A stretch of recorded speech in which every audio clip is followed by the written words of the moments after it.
how was your weekend? Fantastic. The family and I went out for a quick spring break trip out to Union Pier, New Buffalo area. Okay. Saw some great stuff out there. Got some gifts for the team and had some great food. It was fantastic. It was a really good time. Nice. At Staymaker Brewery out there, or distillery. I don't know. Okay. Yeah, it was a gorgeous weekend.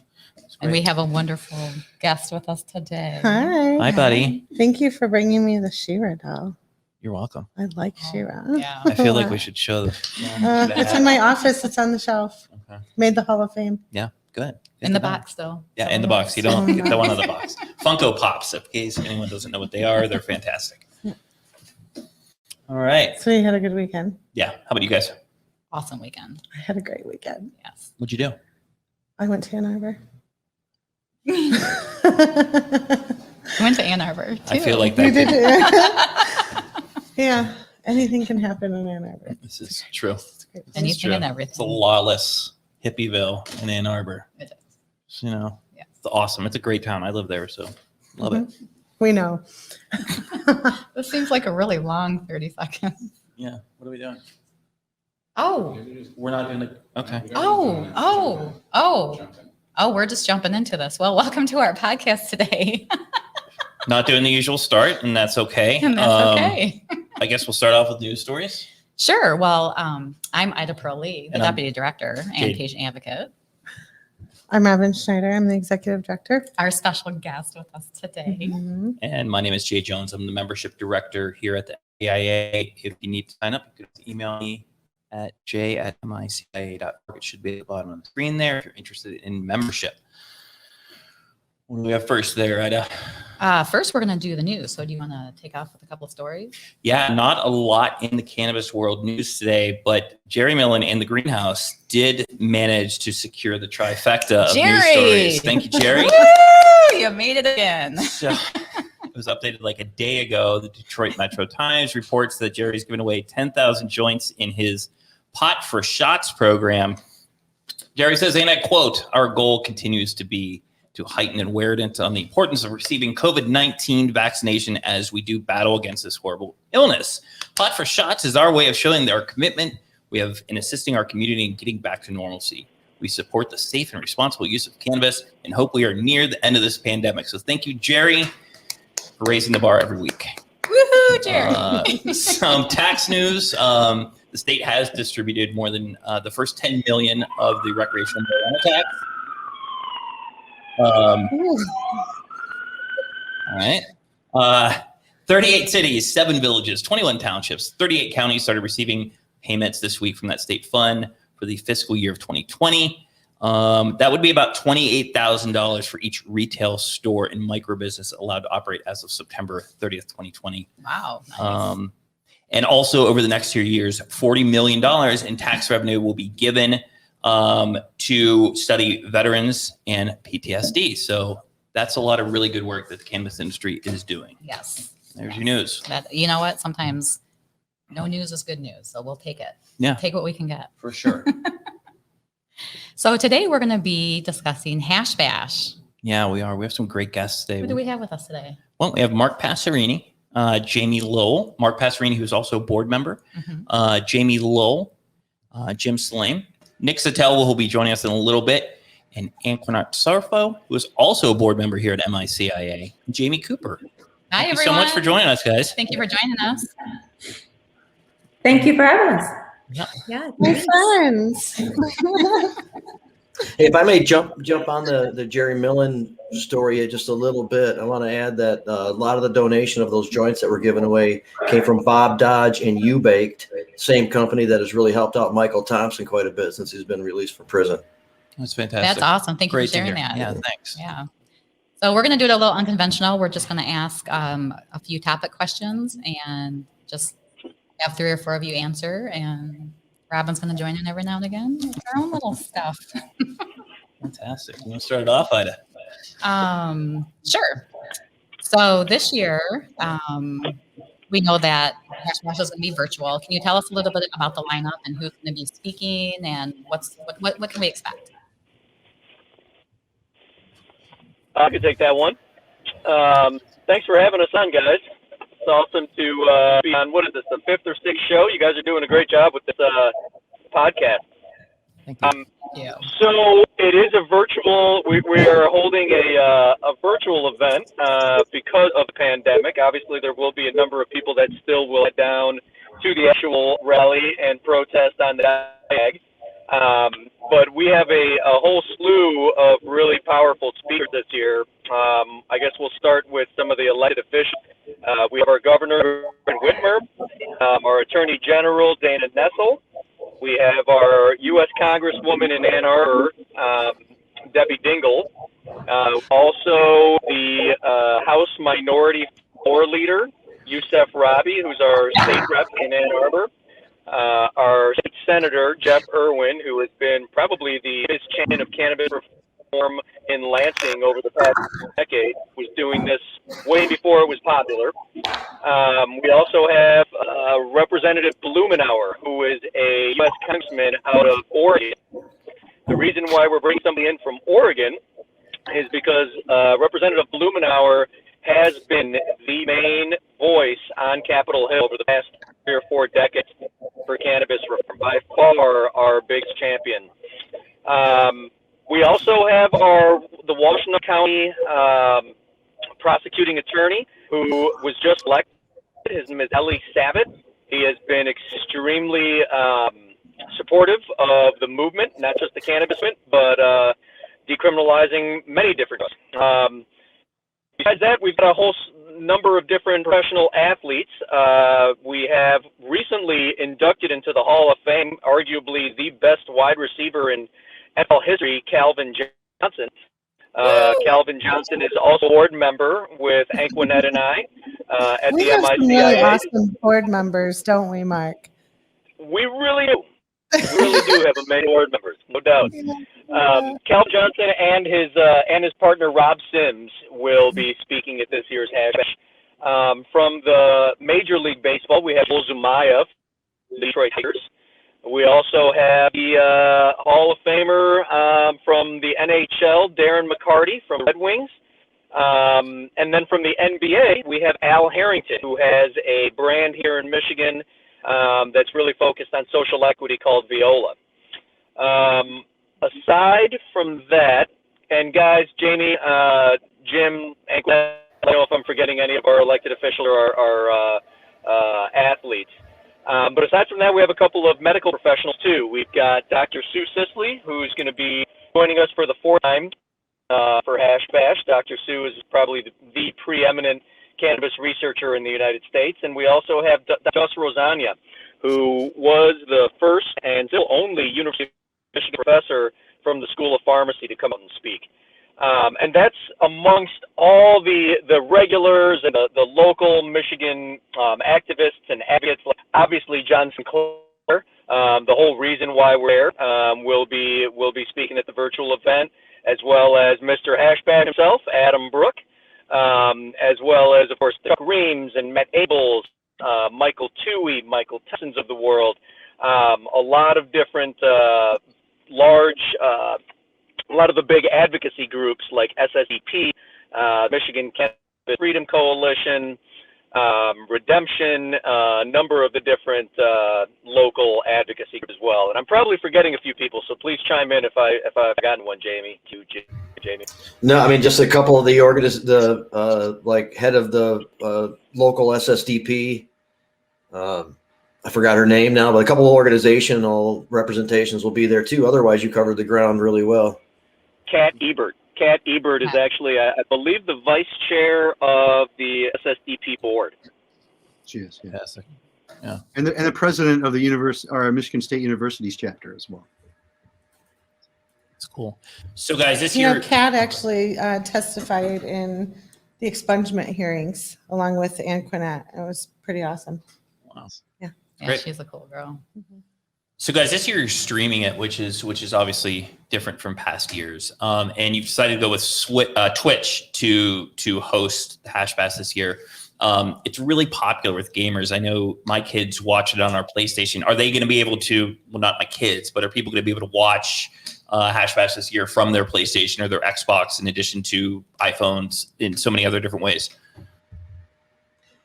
In addition to Twitch, it's going to be on Facebook. It's going to be on YouTube and other platforms also. So it should be available pretty easily from any device that can get online. Okay, that's fantastic. Nice. And Yeah. Roku. It's also going to be on. In fact, it's going to be on my show, Jazz Cabbage's YouTube. But the rest are going to be the Hash Bash page and stuff like that. Nice. Okay. When was your first hash bash? We'll just go around and let everyone answer. And why was it significant enough, for you to come out and want to join it and participate? Well, I can go. I was 15, 19. Well, I won't give my age, but I was there with a friend, and we just walked through the Diag, just on the sidewalk, just looking around. And I really didn't know. I mean, I knew it was. I knew kind of what it was about. I could smell the hash. And people were sitting up in trees, and I found that really amusing. But it was my first time. Nice. I'll jump in. My first time was just a couple of years ago when Mark and Nick invited me to be a part of it. So I had just come out of the cannabis closet, as they say, the year before. I think it was in 2017. So I'm fairly, I think it was 2017. So yeah, it was amazing to go from someone who, maybe had a joint like once in the last, 10 years to being in the middle of, some guy dressed up as a werewolf and playing the violin and all of these people, strangers, passing you joints. And I don't know if you're like a germaphobe, I'm like, man, do I take this joint from this stranger? Why, yes, I am. Yeah, it was a great experience. That was my first experience. And, I had just met, Adam a couple of months before. So I was amazed at his, the fieriness of his, of his rallying cry at every hash bash. But it was a fun experience and an eye-opening one. Actually, the last one that we had in person, I actually brought my nephews, and they were still in high school. When I was like, no, come on out. This is a political rally. These are people who are asserting their rights to assemble.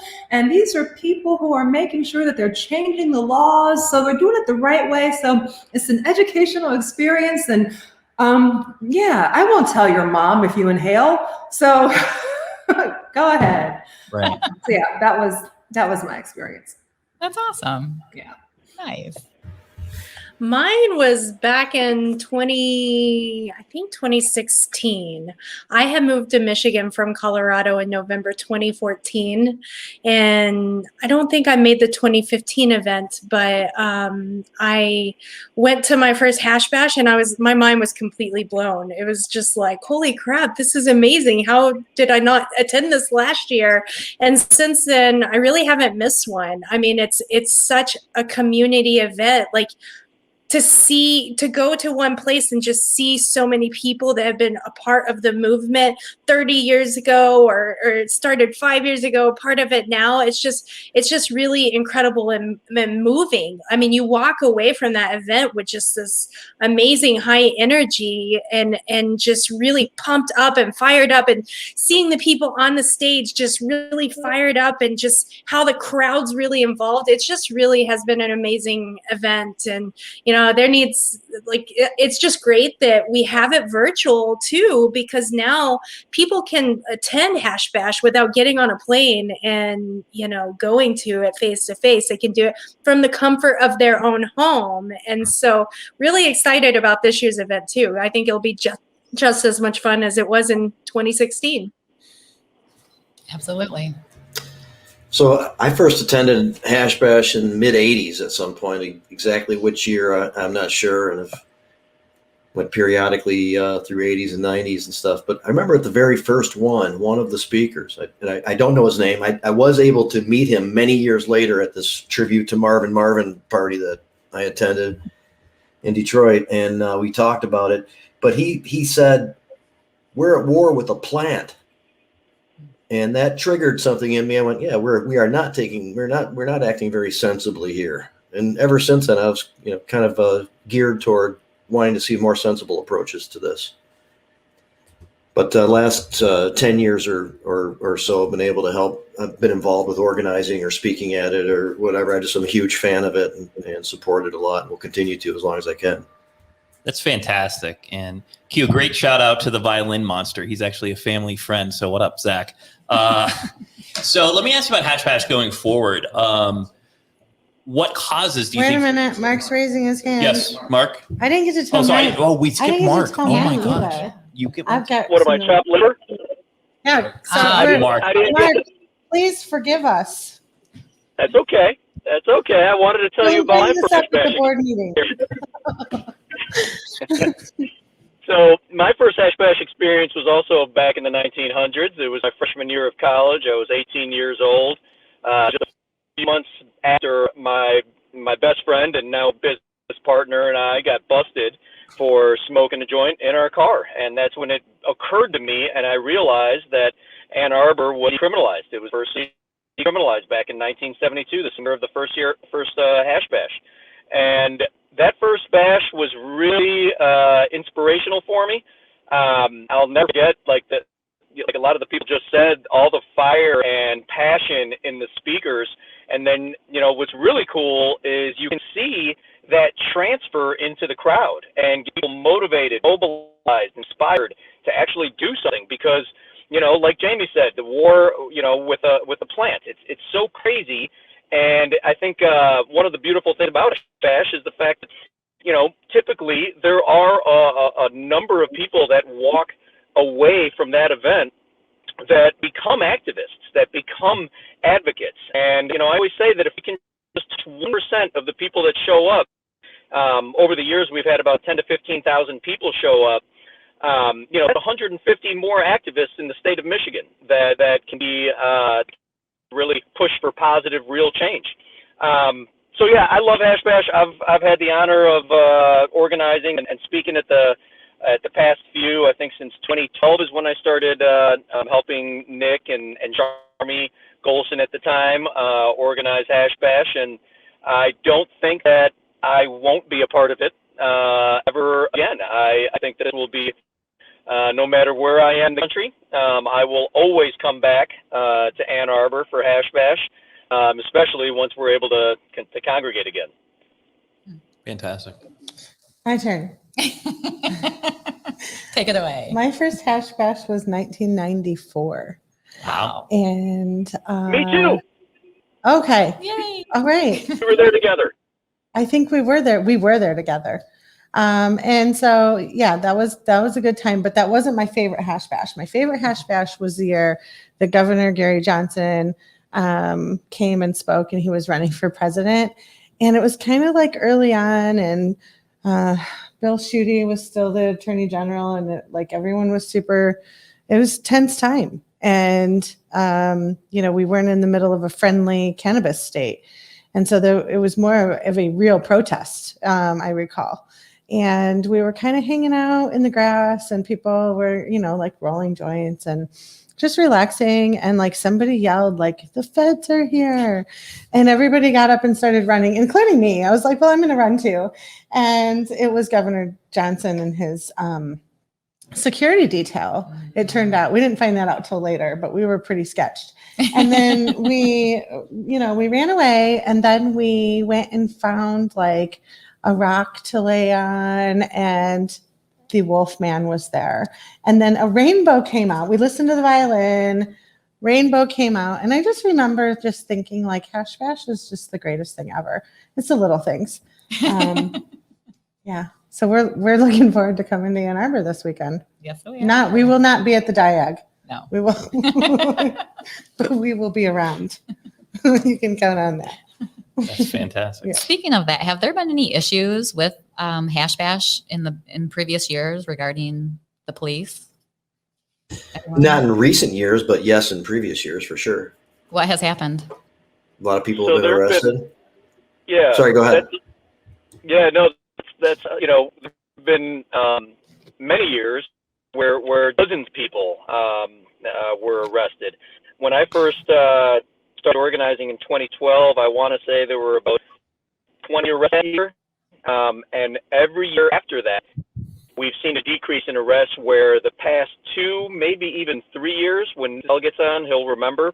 But I know that the last week had 0 arrests, which is awesome. First last year was a virtual one, so of course there were no arrests. But 2019 0, and 2018. right, 0 in the last couple of years, and very little police presence. Like they Right. put their resources and time other places, which is a lot more appropriate. Yeah, coincidentally, oftentimes the spring game, the University of Michigan had the exact same day, and basically, up at the big house on the south side of campus, and all the cops basically go down there because that's all the alcohol is. People are actually causing trouble. They're now causing trouble at hash bash. That's for sure. And I think the police force has started to realize that is not where their resources are needed. It's where people are drinking, not smoking. That's great to hear, actually. That's awesome. It's about time. Fantastic. So let me ask you guys, what causes do you think are going to be taken up going forward with hash bash? Like, what's going to keep the continuity of it going? Is it always going to be social justice? Is it, what are you looking forward to in the future? Well, there's always going to be something to work with, to work on, and have to pay attention to. This year, for example, we're looking at trying to take the step of taking cannabis off the controlled substances list and its connection to the criminal code, the health code, and many unnecessary consequences and denial of privileges that continue on right now, and try to move forward in that direction. There's still there's still stuff going on, things in the legislature that we need to keep an eye on, of which side of the fence it kind of tilts toward, and if any restrictions to existing rights are trying to be peeled away or anything like that, and be aware of all that kind of stuff. In addition, though, and we've talked about this on a few podcasts recently, the movement that Jim is involved with for entheogenic plants. I mean, the decriminalized nature is going to have a presence in this hash bash, and that issue follows suit in a way too. So to adopt more things makes sense as well. And I think some of us, and myself included, are also going to be celebrating a little bit too. It's kind of a day to reflect on a lot of accomplishments also. Sure. Exactly. Sure. Absolutely. What's everyone's favorite consumption method during hash bash? Joints. Points for sure. Big fat joints. Yeah. Yeah, big fatties. Yeah, I will agree. Again, it seems to be very, very portable and easy that way. I will tell you though, granted, I won't be talking about this at Hash Bash because it's going to be fun to be the MC this year. But that'll be cool, especially in a climate controlled environment, because it's usually freezing at Hash Bash. Yeah. Although 2 years ago it was really, really warm. Yeah, I must have 2019 was great. Was it? Yeah, it was amazing. But and because it's still planned, and so I'm thankful to Michigan, because living in Michigan, I learned that Michigan really is progressive when it comes to laws. And so I'm also a member of the Indiana, or the Midwest Hemp Council, because it's one big plant. and for instance, farmers in Indiana are fighting to be able to grow smokable hemp. And because right now they can't even have smokable hemp in Indiana, which is crazy. And then they had farmers who last year was a research year for them, and so they tried to grow cannabis, hemp, I should say, cannabis, but they were growing hemp.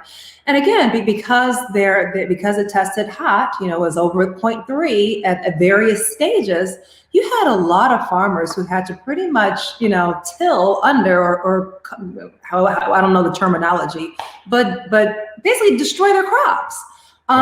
Because it was at 0.3% versus even if it's at 1%. So I just think that when we look ahead to, be it federal policy or whatever, I think that there are things that we can talk about that push the conversation further along, not just in Michigan, where we have a pretty good start, but we definitely have some things to work on. But we have some neighbors that we could also, it's a small little community. So, if people in Indiana want to be a part of this, or other, states around us, we can help and we can sort of lead the way. And so I would advocate for those types of messages that let's look to our neighbors and let's get more people growing, hemp, especially keep them away from those high THC varieties. But let's look at helping our other farmers in the Midwest grow some good things that help their communities and also help the soil. So sure. So kind of hopping on that, do you see that? Do you think there'll be a national hash bash anytime in the future?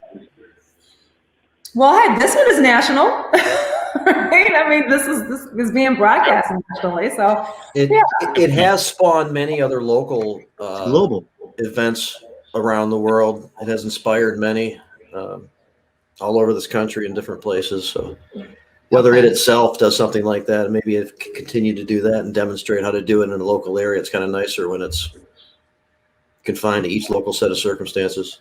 Yeah. Nice. Do you want to go into some speed questions? Okay, so we're gonna do something. Do you want to say anything else? No. Anyone Hash can bash? answer these questions, by the way. Okay.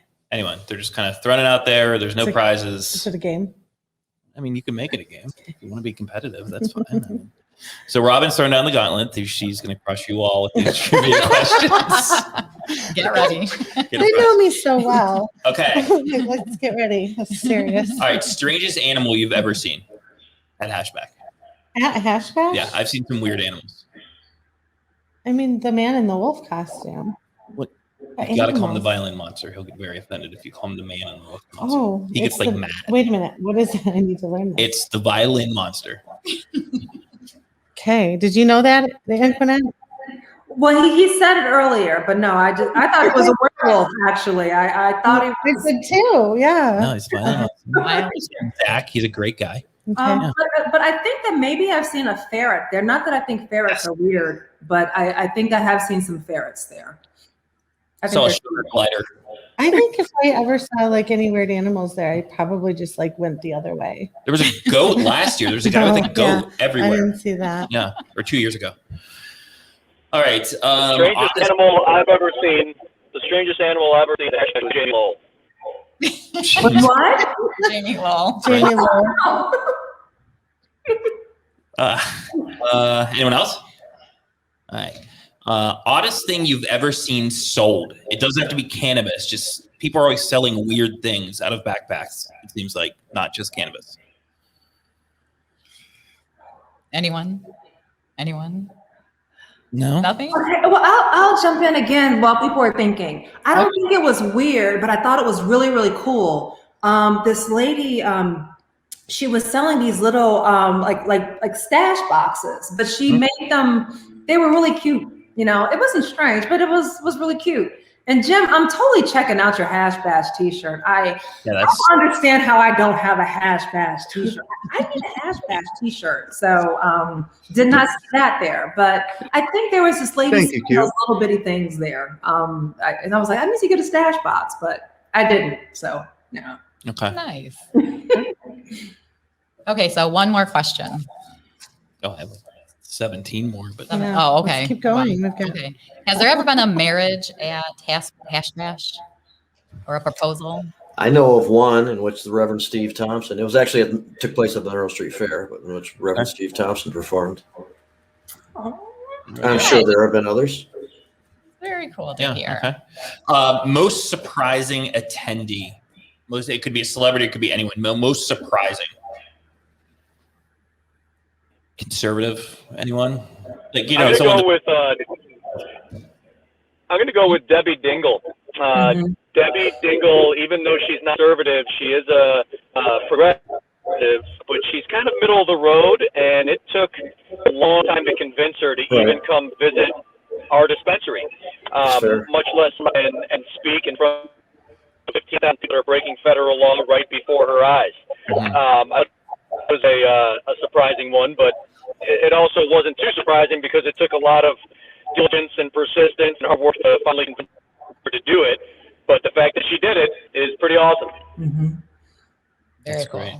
Yeah. If you guys don't want to chime in, I just want to say I want to totally wholeheartedly agree. I was on stage right behind her and I just wanted to hug her, but everybody was all around her and people were passing her joints and she didn't take any, but she very politely declined. But I loved her comments because her comments are what I think so many of us experience every day. And it's like, you have these people who are in pain. And her comments were, she really wanted, her husband to try it. She was like, you're in so much pain. Why don't you just try it? And he wouldn't. And she was like, and it broke her heart that she was like that that the stigma was so strong that she knew that it could have helped him.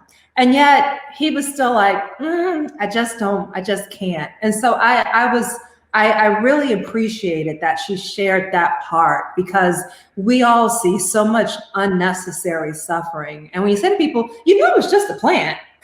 Yeah. They don't see that. So thanks so Debbie Dingle was the one that did it for me as well. And I was like, I wanted to say, I remember seeing you at Fox, but I didn't want to be that person. And people were just, all around her and they were so appreciative that she came out there as well. I think she got so much love that day. I hope she comes back. Now I know she's going to do a video too, but that crowd just embraced her and it just gives me chills thinking about it, but okay. All right. I've had some follow-up conversations with her about that. And, we had a meeting and I told her, you did a good job at Hash Bash. And she was like, oh, you were there. And it was, and she really said she's got zero regrets. And, there was, I think, some nervous anticipation of what am I jumping into, which every, new Hash Bash guest goes through that. And then looking back, it's like, oh, I'm really glad I did that.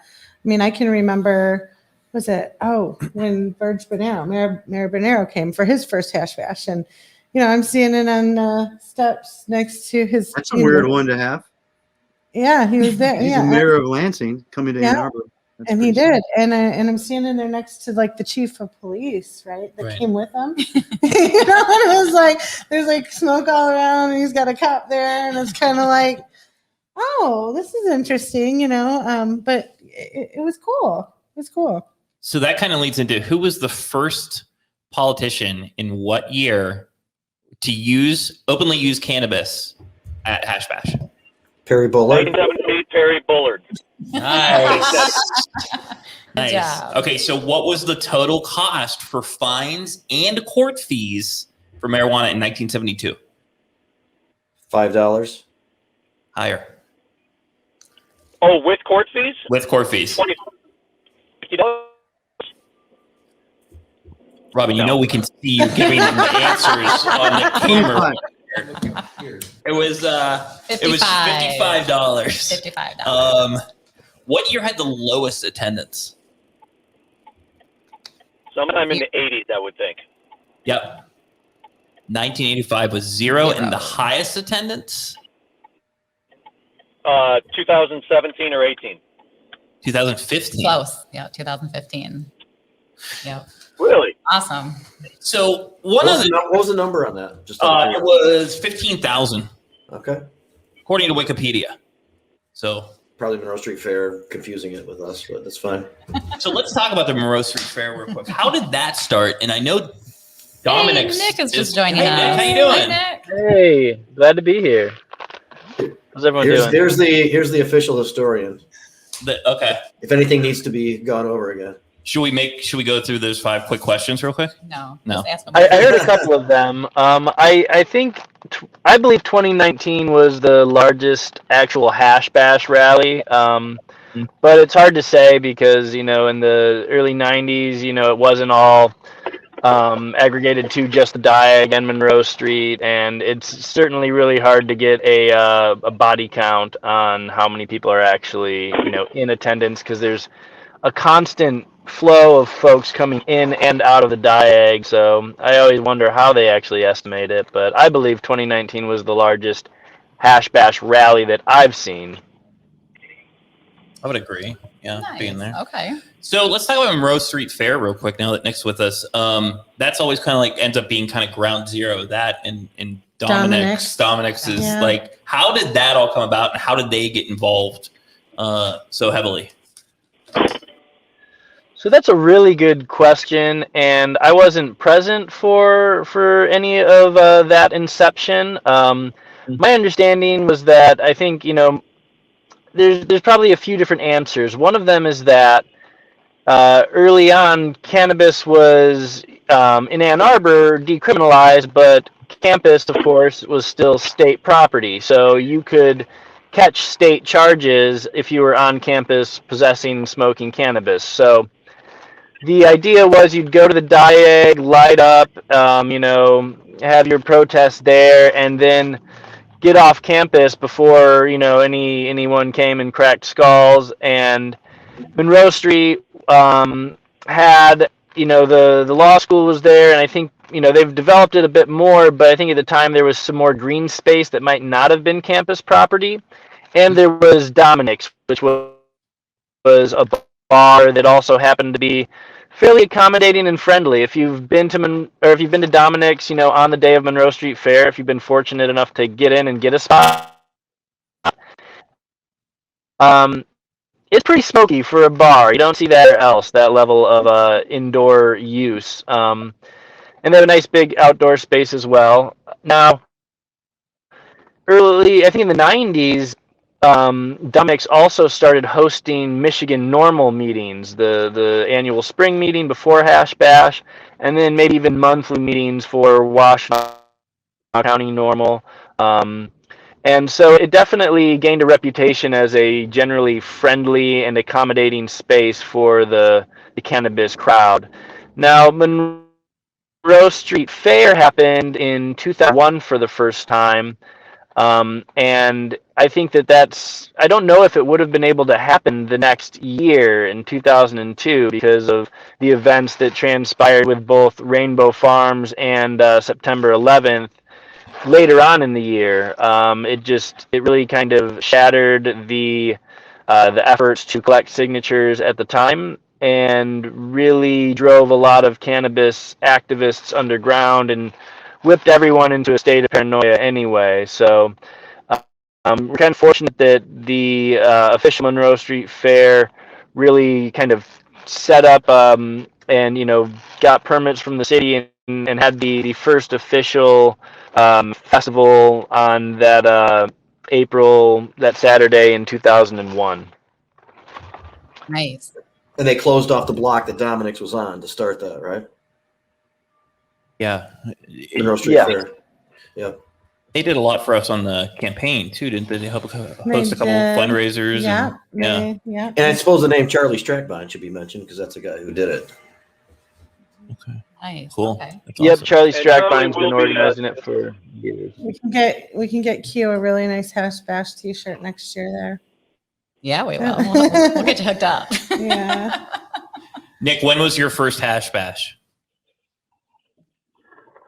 My first Hash Bash, I believe, was 2008, and then I was a freshman in 2000. Well, no, it was 2009, and then I was a freshman at the 2010 Hash Bash, where we had a table at Monroe Street Fair with Students for Sensible Drug Policy, and then the next year, I was the student reserving the permit and working with Adam Brook to organize it.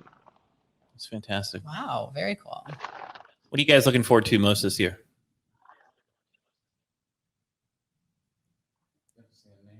Anyone? Let's just go around the room. Start with Jamie.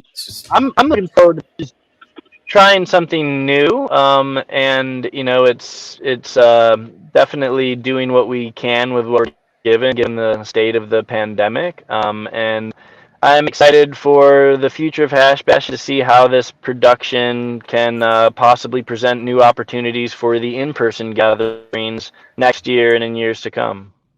It's fantastic. Nice. Yeah, well, I'm really looking forward to being part of this online virtual option for Hash Bash. It's important again this year, and it's unfortunate that it's important again, but it is. The numbers are spiking, and large gatherings and stuff like that are kind of discouraged. Many people who are talking about going also include that they plan on following protocols and things like that. So hopefully that will be the case down there. But we did it last year, kind of did it on the fly. It wasn't that organized. But this year there's a need to have it again, and there's a lot of time and attention and production quality given to this event. So I'm just really looking forward to be a part of it and to be able to offer this alternative for people. It's fantastic. Yeah. Well, we appreciate all of you being here today. We don't want to take up any more of your time. But we're all looking forward to Hash Bash. Thanks, guys. We Mhm. really appreciate it. We actually have 2 days of fun planned. So I Can didn't. I throw one more thing in, you guys? Sure, whatever you want. The money that we're raising, proceeds will go to the Michigan Cannabis Freedom Coalition, which is helping get clemency for prisoners and expungements, and as well the John Sinclair Foundation. So those We are were the happy to be organizations. sponsored. To preserve his legacy. Always count on us for that. That's And fantastic. Can I just mention before we leave too that I have a show, a cannabis broadcast, Jazz Cabbage Cafe, Tuesdays, 4:00 Eastern till 6:00. And next week we are going to be in Lansing on location at the Botanical Company retail store and Botanical Fields cultivation facility. And they are members also of MiCIA, and we're going to be checking out some of the new harvests there. And everybody's all excited about that. So we'll be in town. So Just want to let you guys know. So we went there last week and got to check out some of their new product, and they gave me pre-rolls and some really nice cards. The women-owned company. Nice. What are they called? Little white ones that are in pink. I don't know. Anyway, they've got some really nice new products, but their member berry pre-rolls those were good. Yeah. And they Right had on. me to Ann Arbor last weekend. Awesome. Well, I'm proud to be the director of advocacy and social equity for a botanical company. Also, be visiting one of my favorite places simultaneously. Oh, great. Nice. Thank you guys very much for having me and for having us to talk about this. Can I add one more thing? Sure. Anyone else who wants to? Really rushed. No. Oh yeah, no rush. Yeah. Oh, okay. I just because I'm really looking forward to the videos. These guys are incredibly humble. But over the last couple of, I don't know, months, they've really been amassing video messages for people from people.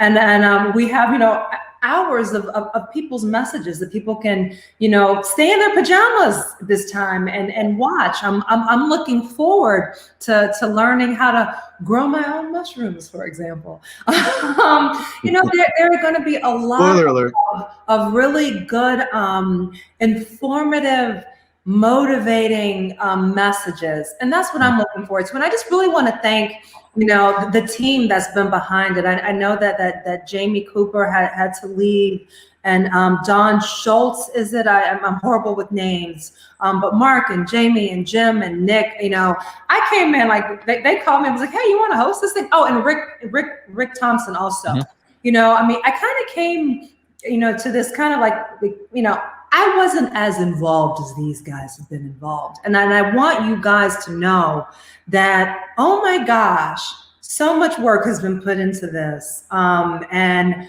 I'm looking forward to that, because it seems this is going to be a really clean show. And even if it's not a clean show, that makes it a fun show. And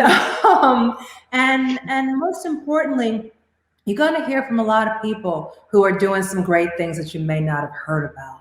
And so that's what I'm looking forward to. This is going to be my very first time actually experiencing an entire hash bash, because I was never there for 4 hours. It's too cold. So I'm looking forward to that. So thank you guys. You guys don't You guys are humble, but it's a lot of work involved in all of this, and they don't get the credit that they deserve. I want you guys to know that they've been working like hell to make sure that people have an experience that's not going to be like the real thing there, but it's going to be an experience in its own right, and a good one at that. So I appreciate you guys, and I just want you to know that.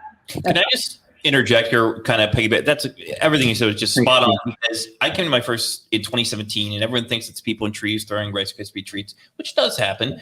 But when you really start talking to people and hearing the stories and hearing the lives that have changed from the work that you guys continue to do, like, that's what it's about. It is a great time, and you can try some of the best cannabis you'll ever try in your life out on the diag. But really, at the core of it, it's freeing people that are improperly imprisoned. It's, as you guys said earlier, you're at war with the plant. So people really pay attention. And I think that's this year, maybe you'll have a better opportunity. People can really sit and watch that at home and really hear those stories that we're so privileged to hear every day.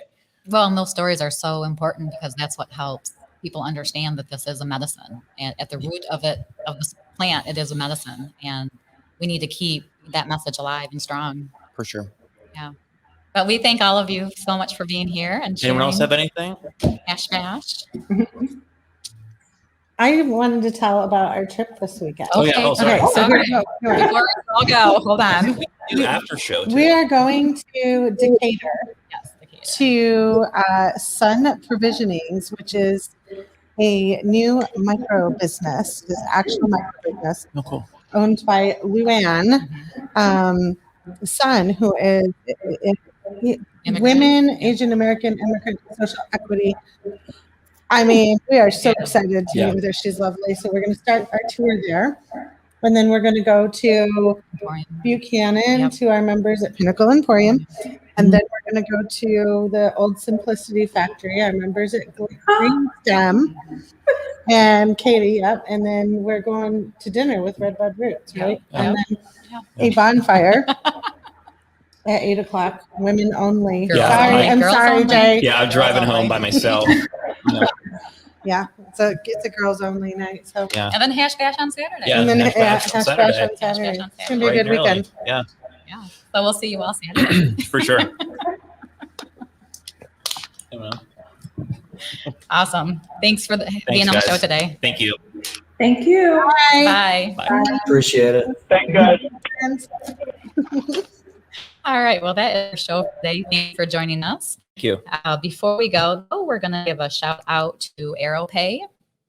The AeroPay is a platform that is built to handle payments for environments through the entire cannabis supply chain, seed to sale, from grow ops and wholesalers to brands and retail dispensaries and e-commerce sites. Next week, we're going to have Mark Passerini back with us again. He is one of our board members. He's the vice chairman of the board.